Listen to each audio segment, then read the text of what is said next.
නමෝ තස්ස භගවතු අරහතෝ සම්මා සම්බුද්දස්ස නමෝ තස්ස භගවතු අරහතෝ සම්මා සම්බුද්දස්ස නමෝ තස්ස භගවතු අරහතෝ සම්මා සම්බුද්දස්ස. තෙරුවන් සරණයි හැම දිනාටම. වෙනදා වගේම අපි මේ සාකච්ඡා කරන්න සූදානම් වෙන්නේ තිකමාතිකාවල අපි නතර කතා කරලා තිබුණේ මග්ගාරම්මන ත්‍රිකය. ඒතර මග්ගාරම්මන ත්‍රිකේ මග්ගාරම්මනා ධම්මා මග්ග හේතුකා ධම්මා කියනවා මෙන්න මේ පද ටික අපි මේ පද දෙක කතා කරලා අවසන් මේ වෙනකොටත්. ඒතර අද අපිට තියෙන්නේ මග්ගාධිපති. ඒතර මග්ගාරම්මන ත්‍රිකය ඒකේ තුන්වෙනි පදේ තමයි අද අපිට සාකච්ඡා කරන්න තියෙන්නේ. පදේ නම තමයි මග්ගාධිපති. ඒතර මේකෙත් අර කලින් පදේ වගේම අර්ථ විකල්ප තුනකින් තමයි අර්ථයන් හිඳ ගන්නට තියෙන්නේ. ඒ කියන්නේ මේ අධිපති කියන වචනයක් ඇහෙන නිසා බුදුරජාණන් වහන්සේ එක එක විදිහට අධිපති ධර්ම බලපාන විදිහ පිළිබඳව වෙන් කරලා ඒ පිළිබඳව තමයි මෙතනදී අපිට මතු කරලා පෙන්වන්නේ කොහොමද මේ ධර්මයන් ක්‍රියාත්මක වෙන විදිහ පිළිබඳව. එතකොට මේ ආරම්මන ත්‍රිකයේදී අපි මග්ගාරම්මණයක මතක ඇති ඒක සෝවාන් ආදී මේ මාර්ගඵලලාභීන් ඒ මාර්ගයන් අරමුණු කරන සිත් ගැන අපි කතා කරා.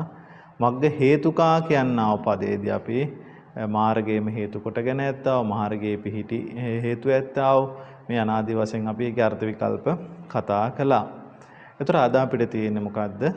මග්ගාධිපති කියනවා මෙන්න මේ තුන්වෙනි පදේ තමයි අපිට සාකච්ඡා කරන්න තියෙන්නේ. එතකොට හැමතිස්සෙම තේරුම් ගන්න ඒ තමයි අපි දැන් මේ ත්‍රිකාදී ධර්ම කතා කරනකොට සමහර අයට හිතෙන්න පුළුවන් දැන් අපි හිත ගැන හිතනවා. ඒ විතරක් නෙමෙයි චිත්තචෛසික මේ හිතේ මෙච්චරක් යෙදෙනවා මේ හිතේ අච්චරක් යෙදෙනවා මේ විදිහට අපි කතා කරනවා.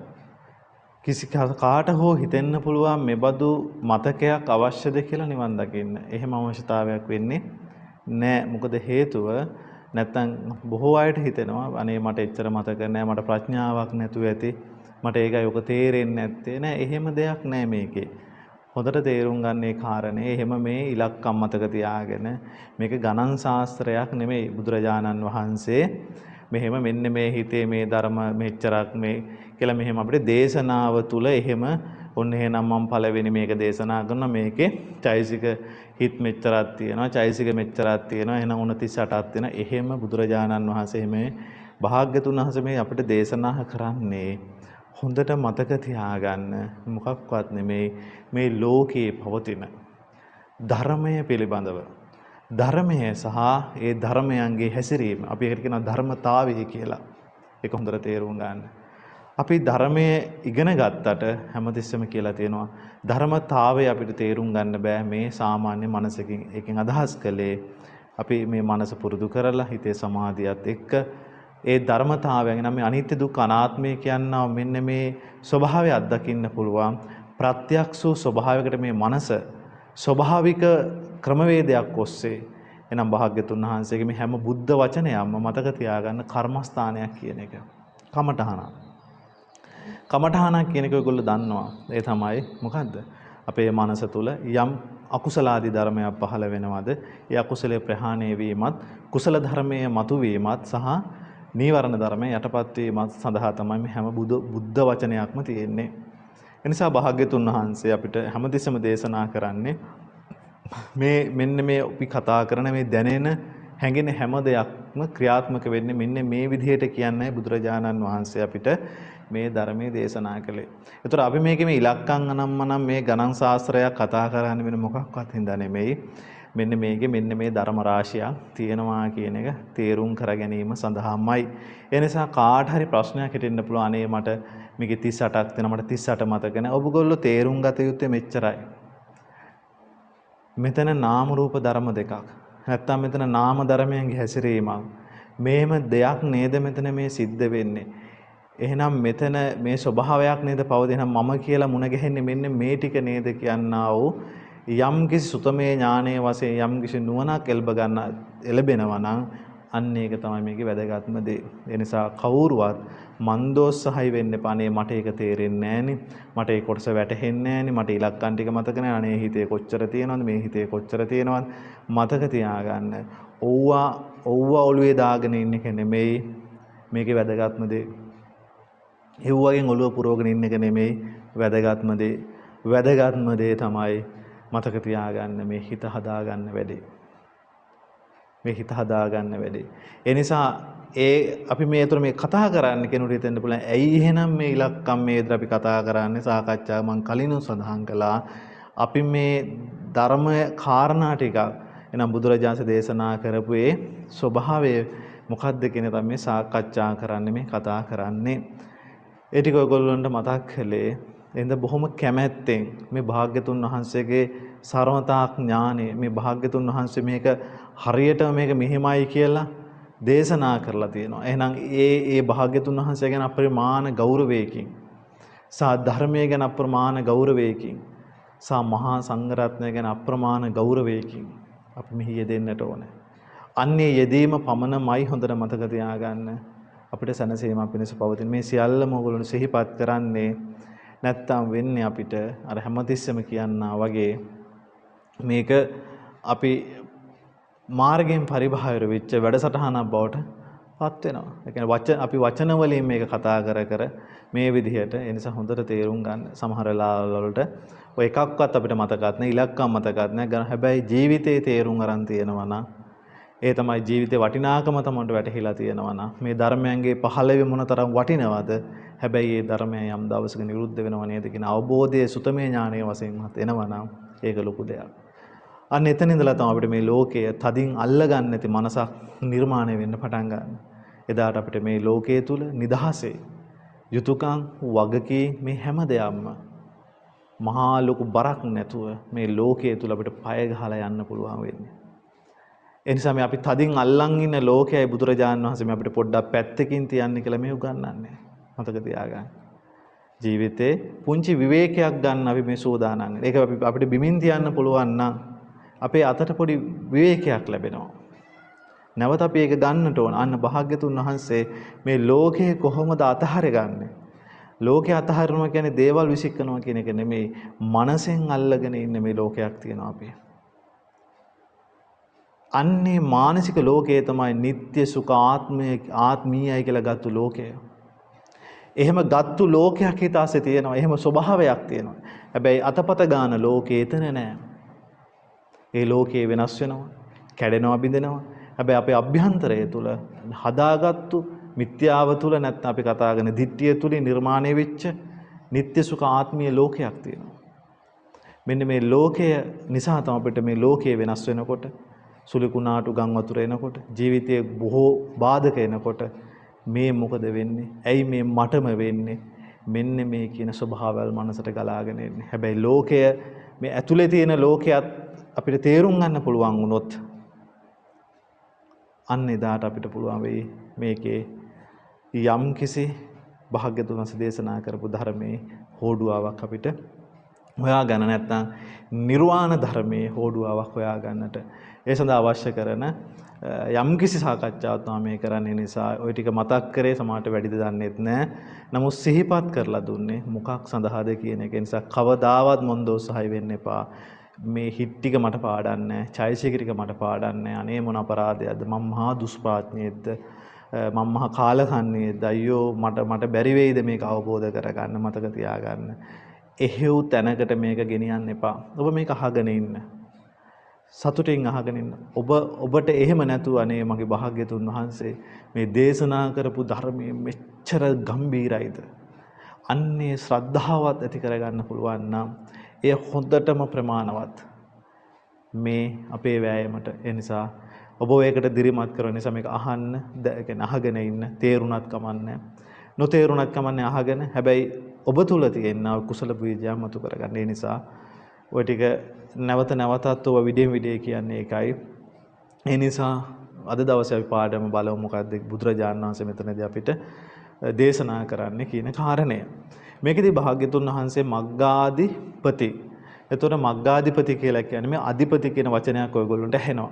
එතකොට මෙන්න මේ අධිපති කියන වචනයත් අරගෙන බුදුරජාණන් වහන්සේ මේකත් එක්ක සිද්ධ වෙන්න පුළුවන් මේකත් එක්ක මේ මාර්ගයත් එක්ක කොහොමද මේ අධිපතිත්වයේ ක්‍රියාත්මක වෙන විදිහ අර්ථ විකල්ප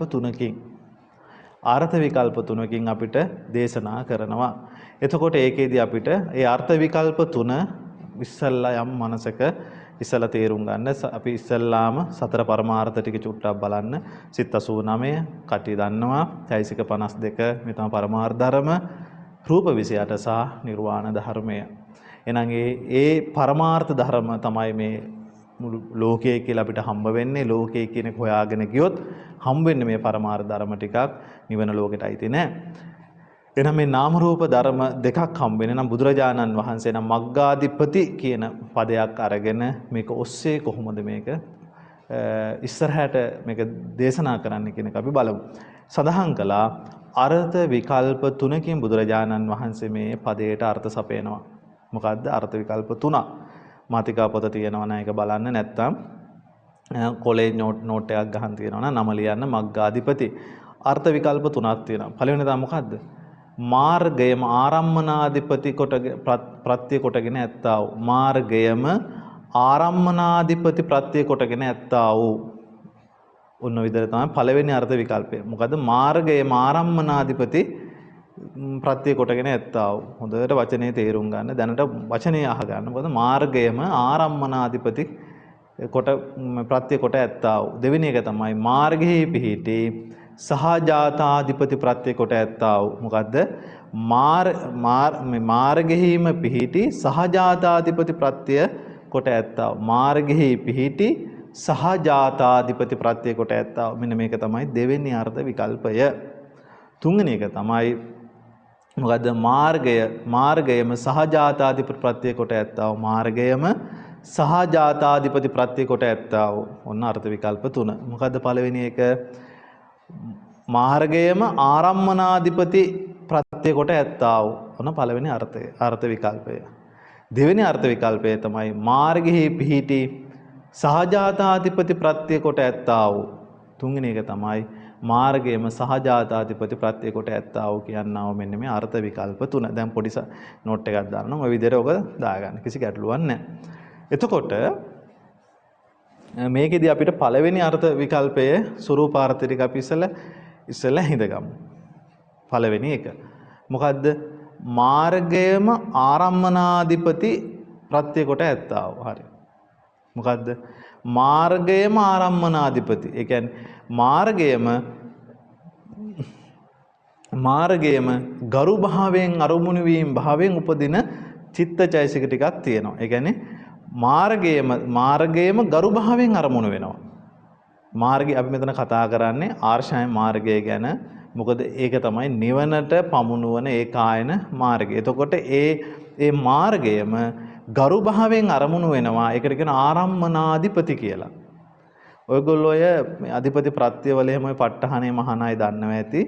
ඒකේ සඳහන් වෙනවා මේ ආරම්මනාධිපති කියලා එක. ඒ කියන්නේ අරමුණේ තියෙන ගරු භාවය සමාහිතන සඳහන් වෙන්නේ. එතකොට මොකද වෙන්නේ? මේ වගේ අරමුණු ඒ වගේ අවස්ථාවල් ගරු භාවයෙන් අරමුණු කරන සමහර චිත්තචෛසික ධර්ම.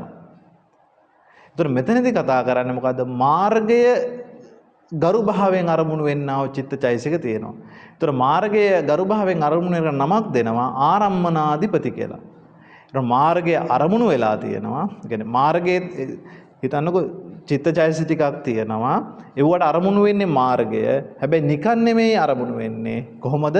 ආරම්මනාධිපති වශයෙන්. ආරම්මනාධිපති කියන්නේ ඒ අරමුණ නිකන් අරමුණක් නෙමෙයි ගරු භාවයෙන් අරමුණු වෙනවා. ගරු භාවයෙන් ශ්‍රේෂ්ඨ භාවයෙන් අරමුණු වෙනවා. ඒ අරමුණ නිසා තමයි මාර්ගයම ආරම්මනාධිපති ප්‍රත්‍ය කොට ඇත්තා වූ. එහෙනම් මේ චිත්තචෛසිකයන් ගරු භාවයෙන් අර මාර්ගයේ අරමුණු කරන්නේ මොකක් නිසාද? ඒ මාර්ගය තුල තියෙනවා ගරු භාවයක්. මේ මාර්ගය තුල තියෙනවා. එහෙනම් මේ මාර්ගය ආරම්මනාධිපති වශයෙන් අරමුණු කරනවා චිත්තචෛසික ටිකක්. ඒතර ඔයගොල්ලොන්ට මේක යම් මට්ටමකට අදහසක් එනවද දන්නේ නැහැ. හැමතිස්සෙම මතක තියාගන්න මාර්ගයේ ගරු භාවයෙන් ආරම්මනාධිපති භාවයෙන් අරමුණු වෙන්නේ ඒ මාර්ගඵලලාභීන්ට විතරයි කියන එක තේරුම් ගන්න. ඒ මාර්ගඵලලාභීන්ට කිව්වේ මොකද්ද? තේරුම් ගන්න. සෝවාන් මාර්ගය ආරම්මනාදී ප්‍රතිභාවයෙන් අරමුණු වෙන්නේ සෝවාන් ආර්යයන් වහන්සේට විතරයි. සකුදාගාමි මාර්ගය ගරු භාවයෙන් ආරම්මනාධිපති භාවයෙන් අරමුණු වෙන්නේ සකුදාගාමි ආර්යයන් වහන්සේට විතරයි. අනාගාමි මාර්ගය ගරු භාවයෙන් කියන ආරම්මනාධිපති වශයෙන් අරමුණු වෙන්නේ අනාගාමි උතුමන් වහන්සේට විතරයි. රහතන් වහන්සේගේ අරිහත් මාර්ගය ගරු භාවයෙන් අරමුණු වෙන්නේ ඒ රහතන් වහන්සේට පමණ ආරම්මනාධිපති වශයෙන්. ඒ කියන්නේ ඒ මාර්ගය අරමුණු කරගෙන සෝවාන් පුද්ගලයාගේ సంతානය තුල චිත්තචෛතසික වර්ගයක් පහළ වෙනවා. සකුදාගාමි ආරයන් වහන්සේ තුල චිත්තචෛතසික ටිකක් පහළ වෙනවා. අනාගාමි උතුමන් වහන්සේ තුල චිත්තචෛතසික ටිකක් පහළ වෙනවා. රහතන් වහන්සේ තුල රහතන් වහන්සේ අපි කතා කරන්නේ సంతානයේ චිත්තචෛතසික ටිකක් පහළ වෙනවා. හැබැයි චිත්තචෛතසිකයන් පහළ වෙන්නේ ඒ ඔවුන් ලැබූ මාර්ගය ගරු භාවයෙන් අරමුණු කරගෙන. දැන් ඔයගොල්ලන්ට ඕක මේ විදිහට තේරුම් ගන්නකෝ. අපි මේක ආරම්මනාදීකෙත් යම් මට්ටමකට කතා කළා. ඒ තමයි තමන්ගේ දේ තමන්ට වටිනවා. ඒ කියන්නේ ඇත්තටම දැන් මට වැඩක් නැහැ තව කෙනෙක් රහත් වුණත්. මට වටින්නේ ඒ කියන්නේ අපිට තව කෙනෙක් රහත් වුණාට වඩා වටිනවා තමන් ගාව තියෙන දේ. හොඳට තේරුම් ගන්න. හිතන්නකෝ කෙනෙක් සෝවාන් වෙලා ඉන්නවා, තව කෙනෙක් රහත් වෙලා ඉන්නවා. එතකොට එයාට අරය රහත් වුණාට වඩා වටිනවා තමන්ගේ සෝවාන් ඵලය. මෙන්න මේකයි මෙතන මේ කතා කරන්නේ. හැමෝම තමන්ගේ දේ ගරු භාවයෙන් අරමුණු වෙනවා. අනිත් අයගේ අරමුණු වෙන්නේ නැහැ. දැන් ඔයගොල්ලෝගේ ජීවිතෙත් අපි අත්දැකීම් විඳිනකොට බලන්නව කතා කර හැමෝම තමන්ගේ පැත්ත ශ්‍රේෂ්ඨයි කියලා අපි කතා කරන්නේ. ඒ කියන්නේ මම නිවැරදි වගේ අදහසකින් අපි ජීවිතේ ප්‍රශ්න විසඳන්නේ. ඇයි හේතුව? කියන්නේ තමන්ව හැමදෙස්සම ගරු භාවයෙන් අරමුණු වෙනවා. හිතන්නකෝ. දැන් හිතන්නකෝ මගේ ඇඟිල්ලේ කට්ටක් කෑනවා, තව කෙනෙකුගේ ඇඟිල්ලේ කට්ටක් කෑනවා. තමට කට්ටක් නෙවෙයි එයාගේ ඇඟිල්ල ගලවලම ගිහින්. හැබැයි අපි කතා කරන්නේ කොහොමද වැඩිපුරම? අප්පා මගේ කට්ට මාර මේක මෙච්චර යට ඇවුනා, මෙච්චර මේක ඇවුනා, මෙච්චර වේදනයි මේක. හේතුව. අරයාගේ වේදනාව මට එච්චර දැනෙන්නේ නැහැ. මේ මා තුල පහළ වෙලා තියෙන එක තමයි මට ගරු භාවයෙන් අරමුණු වෙන්නේ. ඒ වගේ තමා ලැබූ මාර්ගයම ආරම්මනාධිපති වශයෙන් චිත්තචෛතසික ටිකක් අරමුණු කරනවා. ඒකයි කියන්නේ මාර්ගයම ආරම්මනාධිපති වශයෙන් අරමුණු කරගෙන ප්‍රත්‍ය කරගෙන උපදින්නව චිත්තචෛතසික ටිකක් තියෙනවා. ඒතර තියෙන මාර්ගය අධිපති කරගෙන තියෙන්නේ. කියන්නේ මාර්ගය ආරම්මනාධිපති වශයෙන් තමයි එතන පහළ වෙලා තියෙන්නේ. එතකොට කොහොමද ඒක අපි ගන්නෙ? සෝවාන් මාර්ගයේම ආරම්මනාධිපති කරගෙන සෝවාන් ආර්යයන් වහන්සේගේ පහළ වෙන්න බලන්නකෝ. ඒතර සෝවාන් ආර්යයන් වහන්සේගේ පහළ වෙන්නේ තමන්ගේ මාර්ගය අරමුණු කරන පහළ වෙන්නේ ඥාන සම්ප්‍රයුක්ත කුසල්සිත 4. ඒ කියන්නේ ඥාන සම්ප්‍රයුක්ත කුසල්සිත 4ෙන් තමයි සෝවාන් ආර්යයන් වහන්සේ ඒ කියන්නේ ඥාන විප්‍රයුක්ත තුළින් මාර්ගය අරමුණු වෙන්නේ නැහැ. බොහොම ගරු භාවයෙන් ඉඳන් තමා පැමිණි මාර්ගයේ නැවත හැරිලා බලනවා වගේ අපේ මේ මාර්ගයෙන් නේද මං සංසාරයෙන් අත මිදුනේ. බොහොම හරිනේ හුස්මක් හරිනවා වගේ. අපි දැන් ගමනක් ගිහින් ඇවිල්ලා මහන්සි වෙලා ඉඳගෙන අපේ ඇති යාන්තම් මේ පාරෙන්නේ මම මේ ගමන ආවේ කියලා නැවතර පාර ආවර්ජනය කරනවා වගේ. ආවර්ජනය කරන්නේ කවුද? දැන් මොනවාරි සිත් ටික. ඒතොර සෝවාන් ආදී උතුමන් වහන්සේලාගේ තියෙනවා ඒ ඵල ධර්මයේ ලැබුවට පස්සේ අර විඩාව සංසිඳනවා වගේ අර කෙලෙස් ගින්න නිවුණට පස්සේ අපේ මෙබඳු සංසිඳීමක් ලැබලා දුන්නේ කුමන මාර්ගකින්ද කියන්නාසේ ආවර්ජනය කරන්නව සිත් වගේක් පහළ වෙනවා. ඒක මගෙන් අහන්න එපා දැන් මොනවද කියලා. දැනට ඒක තේරුම් ඔය තියෙන එක්කෝසි ප්‍රත්‍යක්ෂ ඥාන වශයෙන් පහළ වෙනවා. ඒව දැනට අපි මේ කරදරයක් කරගන්න එපා. දැනට මෙන්න මේක මොකද්ද මේ කියන එක තේරුම් ගන්න බලන්න. ඒතර මොකද්ද වෙන්නේ? නැවත බලන්නාසේ අරමුණු වෙනවා මොකද? තමන්ගේ මාර්ගය ගරු භාවයෙන් අපේ මේකෙන් නේද මම ආවේ කියලා. එතකොට මොකද වෙන්නේ? පහළ වෙන්නේ උතුමන් වහන්සේට ඥාන සම්ප්‍රයුක්ත කුසල් හිත් 4 පහළ වෙනවා. බලන්න. ඔතන අභිඥාසිත අරන් නැහැනේ. ඇයි නැත්තේ? අභිඥාසිතකින් තව කෙනෙකුගේ මාර්ග හිතක් දකින්න පුළුවන්. හැබැයි මාර්ගයේම ආරම්මනාධිපති වශයෙන් කියලා ගන්නෙ නැහැ. ඒක නිකන් යාගේ අරමුණක් වශයෙන් විතර ඒක තියෙන්නේ. ආරම්මන වශයෙන් තමයි එතනදී මෙතන ගන්නේ මාර්ගයේම ආරම්මනාධිපති වශයෙන් ගන්න උපකාරණ කාටද? සෝවාන් වෙච්ච පුද්ගලයෙකුට මතක තියාගන්න සෝවාන් උනේ කොයි වෙලාවේද? සෝවාන් වෙද්දී මොකද්ද වඩපු කමඨහන? මොකද්ද මතුවලා ආපු නිමිත්ත? මේ සියල්ලම සෝවාන් ආර්යයන් වහන්සේට කියන්න පුළුවන්. හොඳට මතක තියාගන්න. ඒ කියන්නේ කවදා හරි කෙනෙක් ඔයගොල්ලෝ සෝවාන් වුණා කියලා කියනවා නම් මතක තියාගන්න එයාට සෝවාන් වෙච්ච වෙලාව කියන්න පුළුවන්. එයා සෝවාන් වෙද්දියා වඩපු අනිමිත්ත අප යනාදී වශයෙන් ඒ කමඨහන කොහොමද එයාට ඒක කියන්න පුළුවන්. මාර්ගයේ කොයි වෙලාවේද සාක්ෂ මාර්ගයේ වැඩුණේ ඒ ඔක්කොම කියන්න පුළුවන්. තේරුණා මේ සිහිය නැති කෙනෙක් නෙමෙයි. තේරුණාද? ඒ නිසා හොඳට මතක තියාගන්න මේ ඒක අමතරව ඔයගොල්ලන්ට කිව්වේ කියන්නේගේ තමන්ගේ මාර්ගය ආරම්මනාධිපති වශයෙන් අරමුණු වෙන නම් සෝවාන් ආර්යයන් වහන්සේ. ඒතකොට සකුදාගාමි මාර්ගයේ ආරම්මනාධිපති වශයෙන් සකුදාගාමි ආර්යයන් වහන්සේගේ පහළ වෙන්නේ ඒතකොට ඥාන සම්පයුත කුසල්ලිත 4. මොකද සිතක් අරමුණු කරන්න පුළුවන් වෙන්නේ සිතකට. ඒ කියන්නේ ඥාන සම්පයුත සිතකට. ඒතකොට මාර්ගය අරමුණු කරගෙන පහළ වෙන්නේ ඥාන සම්පයුත කුසල්සිත 4. අනාගාමී උතුමන් වහන්සේට අනාගාමී මාර්ගයේ ආරම්මනාධිපති වශයෙන් ප්‍රත්‍ය කරගෙන උපදිනවා ඥාන සම්පයුත කුසල්සිත 4. අන්න එහෙනම් ඒ කුසල්සිත 4ට ආරම්මනාධිපති භාවයෙන් අර මාර්ගය උදව් කරනවා අර සිත් ටික පහළ වෙන්නට. රහතන් වහන්සේට පහළ වෙනවා ක්‍රියාසිත 4 ඥාන සම්පයුක්ත. පැහැදිලි ඇති කියලා හිතනවා. කියන්නේ ඥාන සම්පයුක්ත ක්‍රියාසිත 4 තමයි රහතන් වහන්සේට පහළ වෙන්නේ මොකක් පිණිසද? අර රහත් අරිහත් මාර්ගය අරමුණු කරගෙන. හොඳට මතකද? කවුරු රහත් වුණා කියලා කියනවනම් මතක තියාගන්න යාට අය තක්කෙට කියන්න පුළුවන් තමන් රහත් උනේ කොයි වෙලාවේද කොයි මොහොතේද කෙබඳු අනුපස්සනාවකද කෙබඳු ස්වභාවයකද කියන මේ සියල්ලම කියන්න පුළුවන්. තේරුණාද? අපිට මේ උදේ කාපු එකත් මතක නැහැ. ඒක හින්දා අපිට නම් ෂුවර් කිසිම ඵලයක් අපි ලැබලා නැහැ කියන එක. තේරුණාද නැහැ කියපු එක. ඒ නිසා හොඳට මතක තියාගන්න.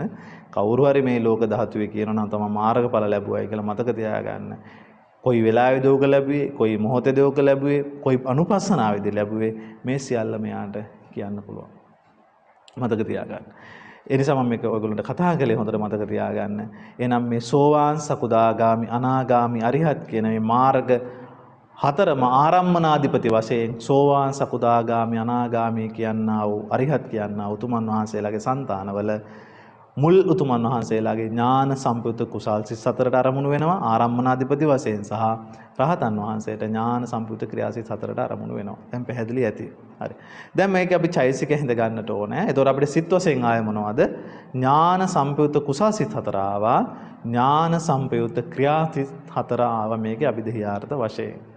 දැනට මේක ඔය විදිහට ඔයගොල්ලෝ දැන් අර කලින් කිව්වා ස්වාමීන් වහන්සේ මේ ගණන් මතක තියාගන්න එපා කිව්වා වැඩක් නැහැ කිව්වා නෑ පුළුවන් අය මෙවුවා ආවර්ජනය කරගෙන ඒ දේ කරගන්න.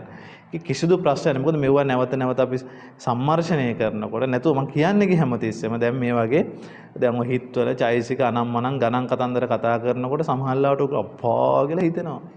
අප්පා ඒ ස්වාමීන් වහන්සේගේ දැනුම බුදු අම්මෝ මතක තියාගන්න. ඒක නෙමෙයි මේකේ වැදගත්කම.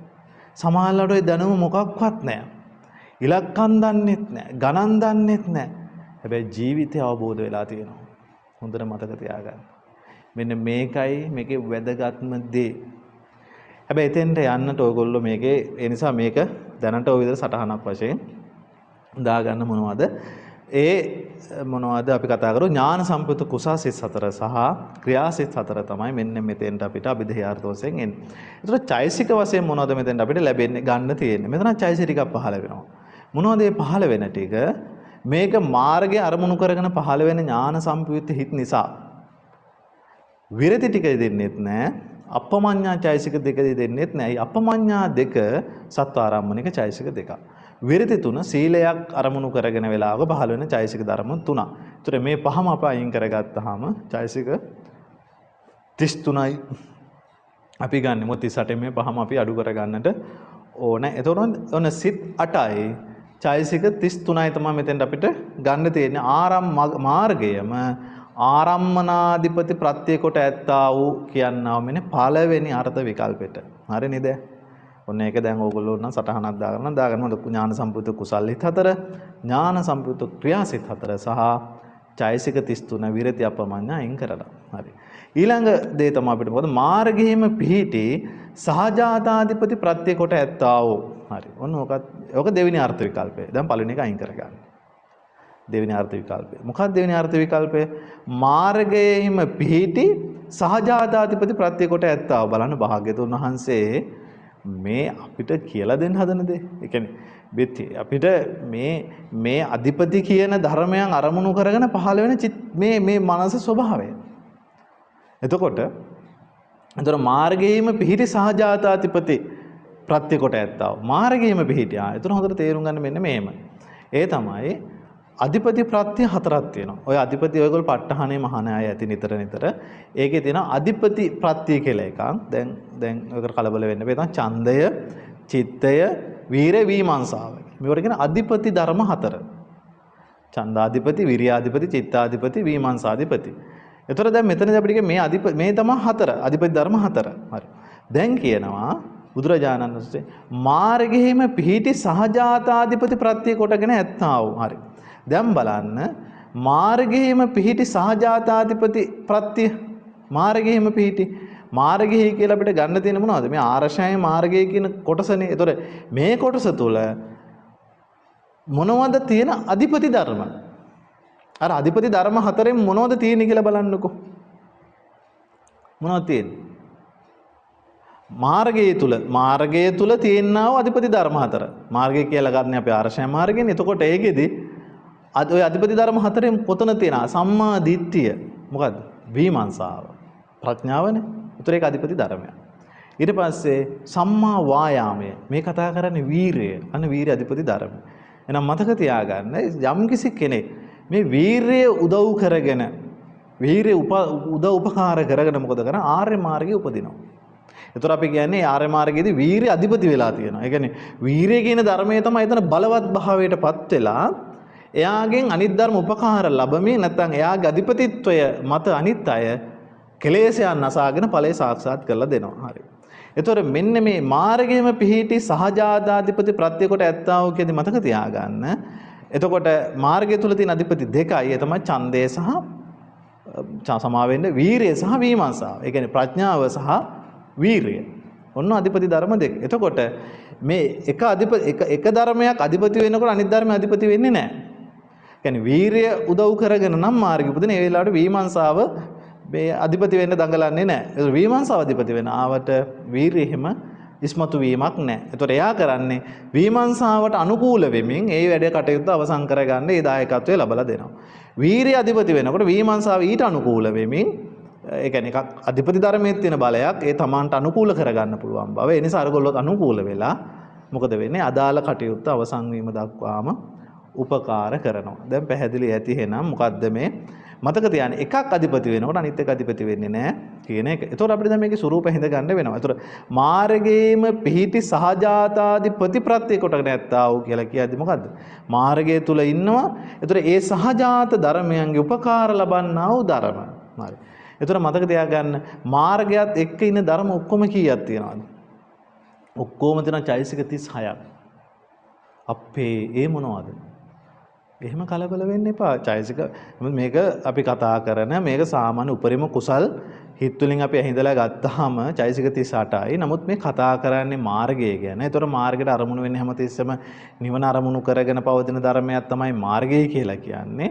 ඒ නිසා නිවන අරමුණු කරගෙන පහළ වෙන්නා මාර්ගිතක කවදාවත් අපමඤ්ඤා දෙකේ දෙන්නේ නැහැ. ඒ නිසා චෛසික 36යි තියෙන්නේ.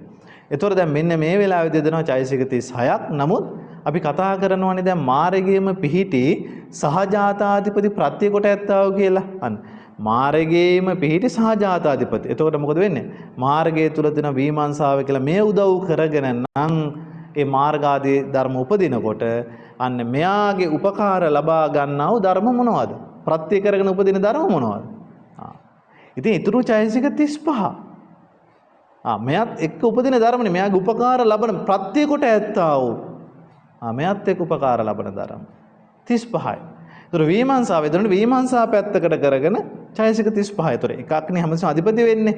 ඒතර අපි කියමු දැන් මේ සෝවාන් ආර්ය මාර්ගයේ උපදිනවා විමර්ශාව උදව් කරගෙන. ප්‍රඥාගෙන ධර්මයේ ප්‍රබල වෙලා ඒකේ බලය පවත්ව ගන්නමින් ආර්ය මාර්ගයේ උපදිනවා. ඒතර මොකද වෙන්නේ? සෝවාන් මාර්ගයත් ඒකේ චෛසික 35ක්. විමර්ශාව අපි ගන්න.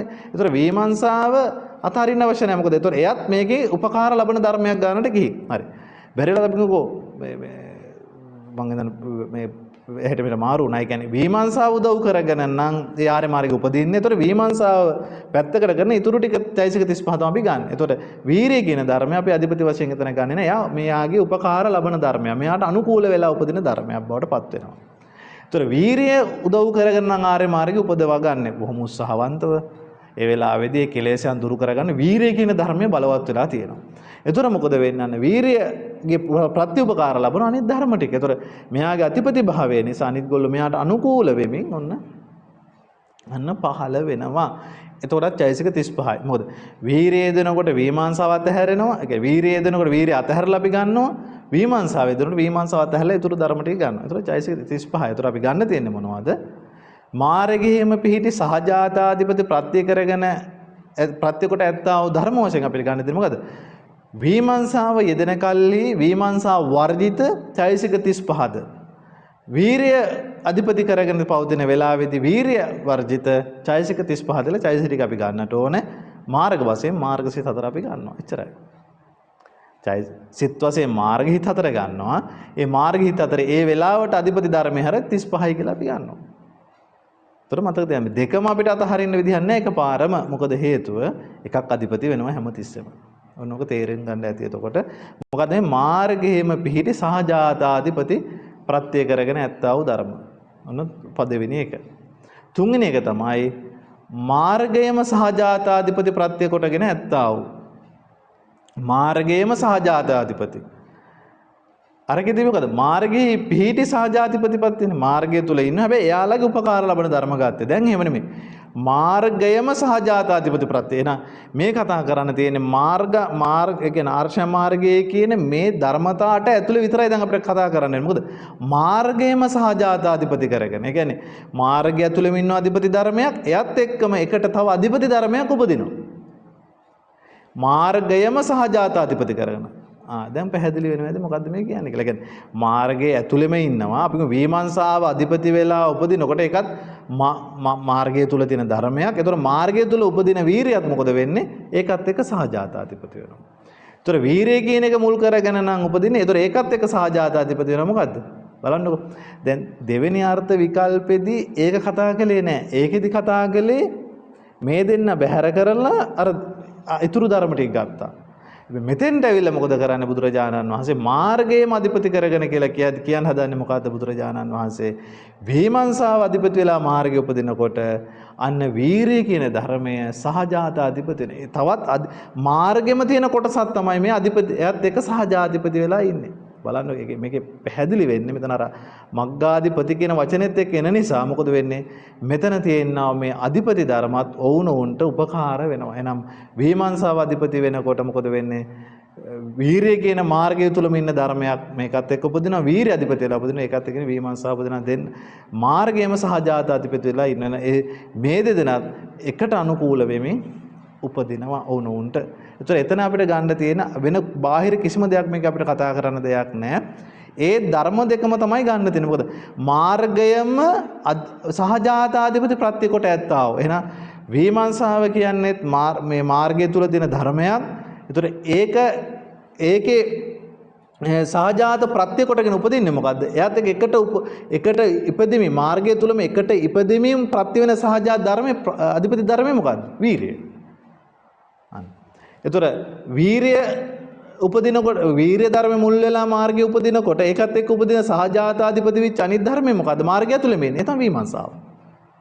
එහෙනම් මෙන්න මේ දෙන්න තමයි අපිට තුන්වෙනි අර්ථ විකල්පෙට ලැබෙන්නේ. හොඳට මතක තියාගන්න දැන්. මතකද දන්නේ ගත්තු හැටි. මේක කොහොමද අර්ථ විකල්පය සකස් වුනේ කියන කාරණය. ඔක චුට්ටක් හිමින් සිවුරේ පොඩ්ඩක් එහෙට මෙහෙට ටික ඔලුවක් දාලා හිතලා බලන්න. එතකොට ඕක යම් මට්ටමකට වැටහිලා එයි. හරි. එතකොට මතකද දැන් මේ අර්ථ විකල්ප තුන? මාර්ගයේම ආරම්මනාදි කොට ඇත්තා වූ මාර්ගෙහි පිහිටි සහජාතාධිපති ප්‍රත්‍ය කොට ඇත්තා වූ මාර්ගයම සහජාතාධිපති ප්‍රත්‍ය කොට ඇත්තා. ඕක තමයි අර්ථ විකල්ප තුන. එතකොට මේකෙදි අපිට දැන් ස්වරූපාර්ථ ටික ස්කන්ධ ආයතන ධාතු ඇහිඳින්න කලින් මේ පද ඔක්කොගේම ස්වභාවය එකතු කරලා චිත්ත චෛසික ටික අපිට ඇහිඳලා ගන්නට වෙනවා. ඇහිඳලා ගන්නට වෙනවා. තේරුම් ගන්න බලන්න. දැන් බලන්නට වෙනවා. දැන් ඉතින් බලන්න පළවෙනි අර්ථ විකල්ප ටික ගන්නත් ඕනේ, දෙවෙනි අර්ථ විකල්ප ටික ගන්නත් ඕනේ, තුන්වෙනි අර්ථ විකල්ප ටික එකතු කරලා ගන්නත් ඕනේ. මෙහෙම ගනිද්දි එහෙට මෙහෙට අතහැරෙන ඒවා අරකින් අතහැරෙනවා මේකේ තියෙනවා, මේකෙන් අතහැරෙනවා අරකේ තියෙනවා. මේ ඔක්කොම අපිට කොහොම හරි එකතු කරලා ගන්නට වෙනවා. ඒතර අපිට දැන් අර්ථ විකල්ප තුනටම බලන්න වෙන පළවෙනි එකේ තියෙනවා මොනවද? කාමාවචර ඥාන සම්පයුක්ති හතරක් තියෙනවා, ක්‍රියාසිත හතරක්. ඔන්න සිත් ටික ඉස්සලා බලන්නකො. හරි. ඒ සිත් ටික ඔන්න හරි. ඊළඟ අපිට හම්බ වෙනවා දෙවෙනි අර්ථ විකල්පයේ ඉඳලා ඔන්න මාර්ග සිත් හතරක් අපිට ගන්න වෙනවා. ඒතර ඔන්න මාර්ග සිත් හතරත් එතෙන්ට ඇවිල්ලා තියෙනවා. වෙන සිත් ටිකක් අපිට ආයේ ගන්න නැහැ කොහෙවත්. පළවෙනි එකේ තියෙනවා ඥාන සම්පයුක්ත කුසල් හිත් හතර. ඊට පස්සේ ක්‍රියාසිත හතර තියෙනවා ඥාන සම්පයුක්ත. ඊළඟ දෙවෙනි පදයට එනකොට මාර්ග සිත් හතර. ඇයි? මාර්ගෙහි පිහිටි සහජාත ප්‍රත්‍ය කොට ඇත්තා වූ කියන එකට ආපු ස්වરૂපාර්ථ ඇතුලේ තියෙනවා මෙන්න මේ මාර්ගහිත හතර. හරිනේ. ඔන්න එහෙනම් දැන් සිත් ටික නම් හරි දැන්. අපේ කොහොමද ඒක හිඳගත්තේ? එහෙම කල්පනා කරන්න එපා. ඉතින් පළවෙනි අර්ථ විකල්පයට යන්නේ. ඒකේ තියෙන සිත් ටික මොනවද කියලා බලා ගන්න. ඊළඟ අපි දෙවෙනි අර්ථ විකල්පේ මොනවද අපිට ලැබිලා තියෙන සිත් ටික බලන්න. ඒකේ තියෙන මාර්ගහිත හතර තියෙනවා. ඒතර මාර්ගහිත හතර අපි ඒකට ගන්න. තුන්වෙනි අර්ථ විකල්පයට යන්නේ. ඒකේ සිත් නැහැ. ඒකේ තියෙන චෛසික දෙක විතරයි. ඕන්න ඔය ටික එනවා. ඊට පස්සේ අපිට දැන් චෛසික ටික හිඳගන්න. හරි. පළවෙනි අර්ථ විකල්පයට යද්දී නම් විරති සහ අප්‍රමාණ දෙක නැහැ. හරි. විරති අප්‍රමාණ දෙක ඒකේ අපිට ගන්න විදිහක් නැහැ. ඊළඟ එකට එනකොට මතක තියාගන්න ඒක ආරෂය මාර්ගයේම අරන්නේ. එහෙනම් මොකද වෙන්නේ? එතනදී අපිට විරති තුන ගන්න වෙනවා. තරකේ හැලිලා තිබුණාට දැන් ආයි විරති තුන ඕන වෙනවා. තේරෙනවද නැහැ කියපු එක? මම හිතන්නේ තේරෙනවා ඇති.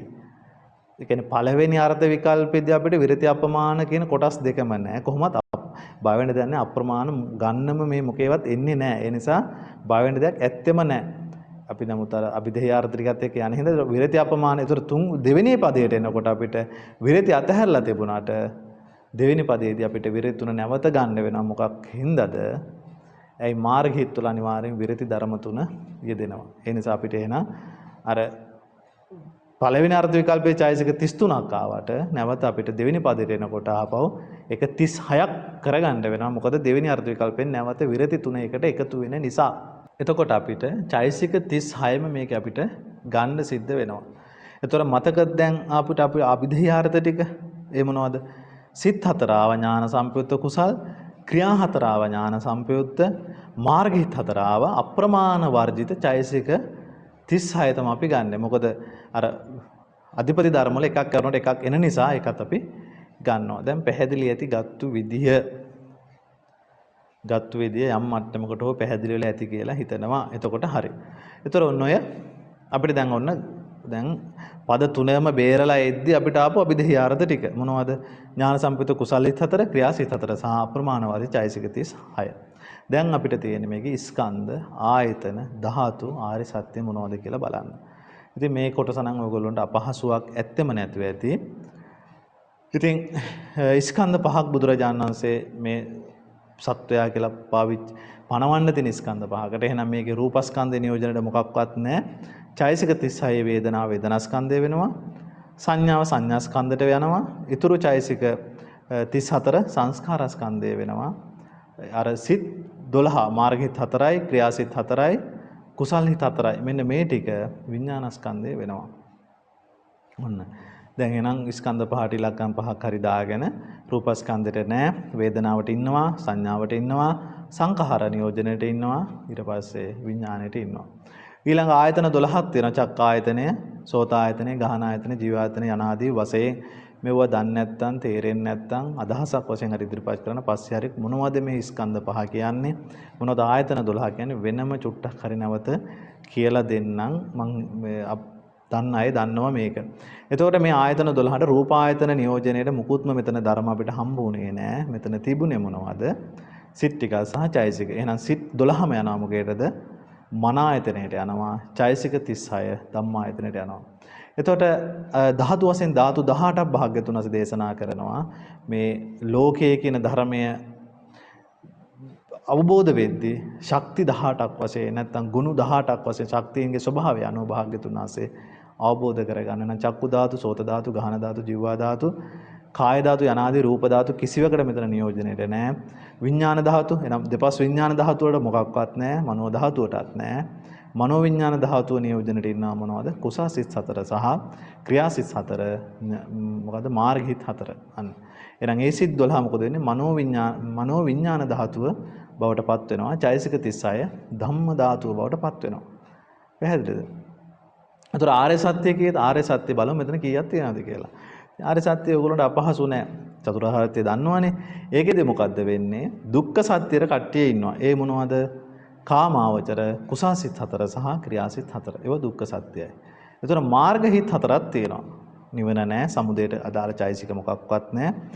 එහෙනම් ඔන්න මාර්ගයේ නියෝජනයට මෙතනදී මාර්ගහිත 4 අපිට අභිධේයාර්ථ තුලේ තියෙනවා. ඉතින් මේකේ ස්වභාවය ඔයගොල්ලෝ දන්නවා. එහෙනම් සෝතාපට්ටි මාර්ගාංග 8 දෙනෙක් වරද්ද 7 දෙන 4 වරද්ද, සකුදාගාමි මාර්ගාංග 8 දෙන 1 වරද්ද 7 දෙන 4 වරද්ද, අනාගාමි මාර්ගාංග 8 දෙන 1 වරද්ද 7 දෙන 4 වරද්ද, අරිහත් මාර්ගාංග 8 දෙන 1 වරද්ද 7 දෙන 4 වරද්ද කියනවා. මෙන්න මේ ධර්ම ටික මාර්ග සත්‍ය වෙනවා.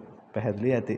එහෙනම් මේ මොකද්ද 8 දෙන 1 වරක් කියන්නේ? මොකද්ද මේ 7 දෙන 4 වරක් කියන්නේ? මෙවුවා කලින් පාඩම් වල යම් යම් මට්ටම් වලින් විස්තර කරලා ඇති. ඒ නිසා ඔයගොල්ලෝ මං හිතන්නේ මේක අපහැදිලි තැනක් නැතුව ඇති කියලා හිතනවා. අපහැදිලි තැනක් තියෙනවා නම් අදහසක් වශයෙන් ඉදිරිපත් කරන්න. පස්සේ අපි ඒව සාකච්ඡා කරමු. එහෙනම් අද අපි කතා කරේ මොකද්ද? මග්ගාධිපති කියනා වූ අපේ ආරම්මන ත්‍රිකය, මග්ගාරම්මන ත්‍රිකය අවසානම පදයේ මොකද්ද? මග්ගාධිපති. තථාගත බුදුරජාණන් වහන්සේ මේ ආරම්මන ත්‍රිකයකට පැමිණිලා එහි පවතිනා ප්‍රභේද භින්න වූ ස්වභාවයන් පිළිබඳව මෙතනදී මෙන්න මේ ආකාරවල මේ ධර්මයන් ක්‍රියාත්මක වෙනවා කියන කාරණය. එනම් මේ ධර්මයන්ගේ ක්‍රියාවලිය මත තමයි මෙන්න මේ සියලු ධර්මයන්, සියලු ඵල ධර්මයන් මේ හැමදේම විද්‍යමාන වෙන්නේ කියන කාරණය මේ මතු කරලා අපිට පෙන්වලා දෙන්න හදන්නේ. එහෙනම් ඒ සම්මාදිට්ඨිය ඇති කරගන්න, ඒ ඥානය මතු කරගන්න අවශ්‍ය කරන භූමිකාව තමයි මේ සපයන්නේ. එහෙනම් පාඩම අවසන් කරන්නයි සූදානම් වෙන්නේ. නැවත අපි සිහිපත් කරගමු මොනවද? මග්ගාධිපති තමයි අපිට කතා කරන්න තිබුණා වූ මේ ත්‍රිකමාතිකාවේ අවසාන පදය. ඒකේ අර්ථ විකල්ප තුනක් තිබුණා. මොනවද අර්ථ විකල්ප තුන?